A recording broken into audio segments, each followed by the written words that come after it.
আসসালামু আলাইকুম। সংবাদে আপনাদের সবাইকে স্বাগত। সংবাদ শিরোনাম।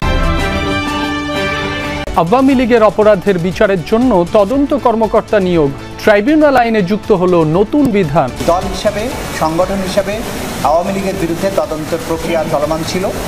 তা আনুষ্ঠানিকভাবে আওয়ামী লীগের বিরুদ্ধে তদন্ত শুরু হয়েছে, তদন্ত কর্মকর্তা নিয়োগ হয়েছে।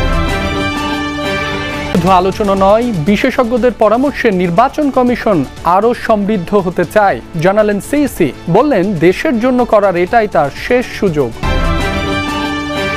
জীবন দিয়ে জুলাই বিপ্লবের বীজ বপন করেছিলেন বুয়েট শিক্ষার্থী আবরার, বললেন ডাকসু ভিপি সাদিক কায়েম। 6 বছরেও হয়নি হত্যা মামলার আপিল নিষ্পত্তি। দল হিসেবে আওয়ামী লীগের বিচারের জন্য তদন্ত শুরুর নির্দেশ দিল ট্রাইব্যুনাল। নিয়োগ দেওয়া হয়েছে তদন্ত কর্মকর্তা। সকালে ট্রাইব্যুনাল সূত্রে জানা গেছে এ তথ্য। জুলাই আগস্টের গণ অভ্যুত্থানে প্রত্যক্ষ ও পরোক্ষভাবে দলীয় অপকর্মে জড়িত থাকার বিচার করবে ট্রাইব্যুনাল। তাছাড়া বিগত 16 বছর গুম খুন সহ মানবতা বিরোধী অপরাধের বিচার করা হবে।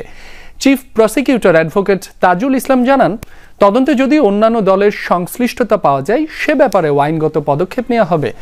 এদিকে শেখ হাসিনা সহ 3 জনের বিরুদ্ধে মানবতা বিরোধী অপরাধ মামলায় আজ শেষ সাক্ষীর 3য় দিনের জেরা অনুষ্ঠিত হবে। এই মামলার মূল তদন্ত কর্মকর্তা মোহাম্মদ আলমগীরকে জেরা করবেন আসামিদের পক্ষে রাষ্ট্র নিযুক্ত আইনজীবী। সোমবারও তাকে দিনভর জেরা করা হয়।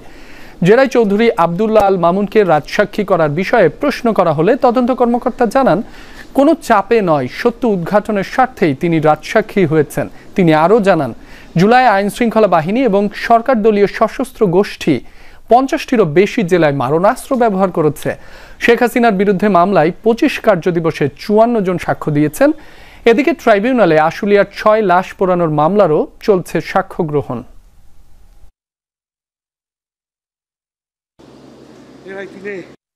আনুষ্ঠানিকভাবে আওয়ামী লীগের বিরুদ্ধে তদন্ত শুরু হয়েছে, তদন্ত কর্মকর্তা নিয়োগ হয়েছে এবং তারা তদন্ত কাজ খুব দ্রুতই সম্পন্ন করবেন। তারা সর্বাত্মক চেষ্টা করবেন এবং তদন্ত রিপোর্ট প্রাপ্তি সাপেক্ষে দল হিসাবে বিচারের জন্য আওয়ামী লীগের ব্যাপারেও যথাযথ ব্যবস্থা গ্রহণ করা হবে।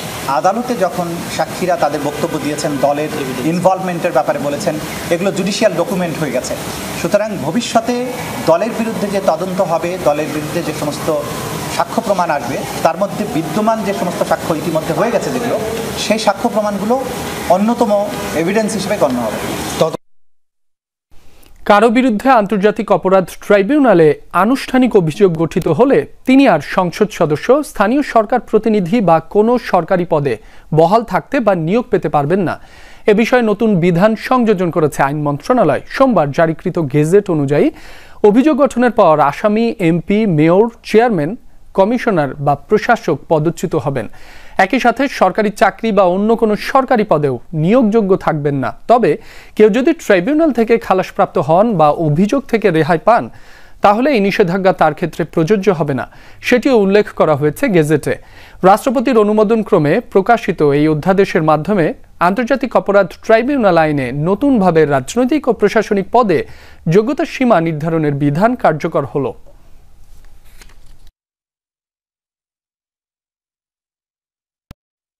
বিচার প্রক্রিয়া চলমান থাকা অবস্থায় যদি কোনো আইন সংশোধন হয়, যেটা বলতে চেয়েছেন, যেমন ধরেন একজন ব্যক্তির বিচার চলমান আছে, সেই ব্যক্তির বিচারকে প্রভাবিত করতে পারে এমন কোনো বিষয় সংশোধন হলে তখন আপনি প্রস্তুত হতে পারেন। কিন্তু এইখানে যে আইনটা সংশোধন করা হয়েছে বা যা কিছু করা হয়েছে, সেই আইনটা এখনো প্রয়োগযোগ্য হয়নি, সেটা কোনো প্রভাব পড়বে না, ন্যায় বিচারের পরিপন্থীও হবে না। জীবন দিয়ে জুলাই বিপ্লবের বীজ বপন করে গিয়েছিল আবরার ফাহাদ। তার স্মরণে ডাকসুর সেমিনারে এ কথা বলেন ভিপি সাদিক কায়েম। জানান, স্বাধীন কোনো পরিচয়ের কারণে কাউকে ফ্লেমিং করে আর ছাত্র নির্যাতনের বৈধতা দেয়া হবে না। জুলাই বিপ্লবের বীজটা মূলত শহীদ আবরার ফাহাদ বপন করে দিয়েছিল। স্বাধীন বাংলাদেশে কোনো পরিচয়ের কারণে কাউকে ফ্লেমিং করে কাউকে নির্যাতনের আমরা বৈধতা দিব না ইনশাআল্লাহ। 6 বছরেও চূড়ান্ত নিষ্পত্তি হয়নি বুয়েট শিক্ষার্থী আবরার ফাহাদ হত্যা মামলার। বিচারিক আদালত ও হাইকোর্টের রায়ের পর এখনো শুরু হয়নি আপিল বিভাগের কার্যক্রম, জানিয়েছেন আসামি পক্ষের আইনজীবীরা। মামলা দ্রুত নিষ্পত্তি করে দোষীদের শাস্তি কার্যকরের দাবি নিহত আবরারের বাবার। বিশ্লেষকরা বলছেন, একটি অপরাধের বিচারের দীর্ঘসূত্রতায় জন্ম নেয় আরেকটি অপরাধ। নির্বাচনে দলদাসের মতো কেউ কাজ করতে পারবে না, খাটানো চলবে না কোনো রাজনৈতিক অভিপ্রায়। বলেছেন সিইসি এএমএম নাসির উদ্দিন। নির্বাচন বিশেষজ্ঞদের সাথে সংলাপে তিনি বলেন, নির্বাচন সংশ্লিষ্ট কেউ আগের মতো পক্ষপাতমূলক আচরণ করলে ব্যবস্থা নেবে কমিশন। সংলাপে বিশেষজ্ঞরা গণভোট, নির্বাচন কর্মকর্তাদের চ্যালেঞ্জ, পর্যবেক্ষক সংস্থার অনুমোদন সহ বিভিন্ন বিষয়ে মত দেন। প্রেসিডেন্টের কাছ থেকে শপথ নিলেন ইলেকশন। সকালে নির্বাচন ভবনে ইসির সাথে নির্বাচন বিশেষজ্ঞদের সংলাপ। যোগ দেন 10 জন নির্বাচন বিশেষজ্ঞ। সংলাপের শুরুতে কমিশনের কার্যক্রম তুলে ধরেন নির্বাচন কমিশনার এএমএম নাসির উদ্দিন। বলেন, একটি বিশেষ পরিস্থিতিতে দেশের ক্রান্তিলগ্নে দায়িত্ব নিয়েছে এই কমিশন, তাই সুষ্ঠু নির্বাচনকে দেশ সেবার সুযোগ হিসেবে দেখছেন সিইসি। আমার কমিটমেন্টও তাই, আমার পুরা ইসির কমিটমেন্টও তাই, একটা সুন্দর, গ্রহণযোগ্য, স্বচ্ছ একটা নির্বাচন জাতিকে উপহার দেওয়া। এখানে সবার সহযোগিতা লাগবে, ইসি একার পক্ষে সম্ভব না। নির্বাচন বিশেষজ্ঞরা আলোচনা করেন কমিশনের চ্যালেঞ্জ ও ভূমিকা নিয়ে। জুলাই সনদের গণভোট জাতীয় নির্বাচনের সাথেই করা সম্ভব বলে মত দেন তারা। নির্বাচন পর্যবেক্ষণ সংস্থার অনুমোদনে সতর্ক হওয়ার আহ্বান জানানো হয়। আলোচনায় উঠে আসে মিডিয়া মনিটরিং এর প্রসঙ্গ।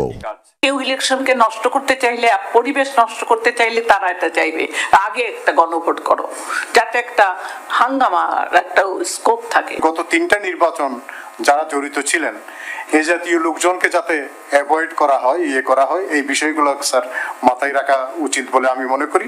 এটা আমার ব্যক্তিগত যাতে কোনো হয়তো প্রশ্নবিদ্ধ হতে না হয় আমাদেরকে।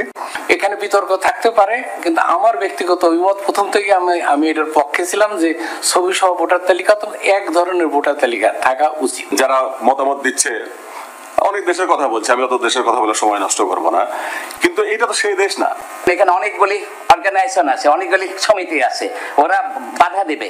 আপনি জানেন যে যদি সবাইকে নিয়ে যদি আমরা ইলেকশন না করি, তাহলে কিন্তু এই ধরনের একটা প্রতিবন্ধকতা আছে। সবার মতামত ও পরামর্শ শুনে সিইসি শেষে বলেন, এই নির্বাচনে দল দাসের মতো কেউ কাজ করতে পারবে না, খাটানো চলবে না কোনো রাজনৈতিক অভিপ্রায়।